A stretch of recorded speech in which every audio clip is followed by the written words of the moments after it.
മുൻകാലങ്ങളിലെ ജനപ്രിയ പരിപാടികളെല്ലാം തിരിച്ചെത്തിച്ചുകൊണ്ടാണ് Muscat nights festival ഇത്തവണ സന്ദർശകരെ സ്വീകരിക്കുക. ഒമാനിലെ Qurum natural park, Amerat public park, Naseem public park, Al Hail beach, Wadi Al Khoud, convention and exhibition centre, automobile association എന്നിവയാണ് ആഘോഷങ്ങളുടെ പ്രധാന വേദികൾ.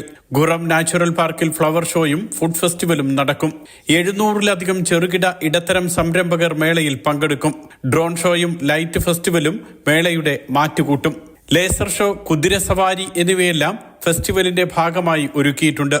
ലോകരാജ്യങ്ങളുടെ വ്യത്യസ്ത സംസ്കാരങ്ങളും ഉൽപ്പന്നങ്ങളും പ്രദർശിപ്പിക്കുന്നതിനുള്ള പവലിയനുകളിൽ ഇന്ത്യ ഉൾപ്പെടെയുള്ള രാജ്യങ്ങളിൽ നിന്നുമുള്ള ഉൽപ്പന്നങ്ങളുണ്ടാകും. കോമിക് ബുക്കുകൾ, ഗെയിമുകൾ, സിനിമകൾ തുടങ്ങിയവയാണ് മറ്റ് ആകർഷണം. സാഹിത്യം, സിനിമ തുടങ്ങി വിവിധ മേഖലകളിൽ നിന്നുമുള്ള പ്രമുഖരും ഫെസ്റ്റിവലിന് എത്തും. 10 ലക്ഷത്തോളം സന്ദർശകർ മേളയ്ക്കെത്തുമെന്നാണ് സംഘാടകരുടെ പ്രതീക്ഷ. Mathrubhumi news, Muscat.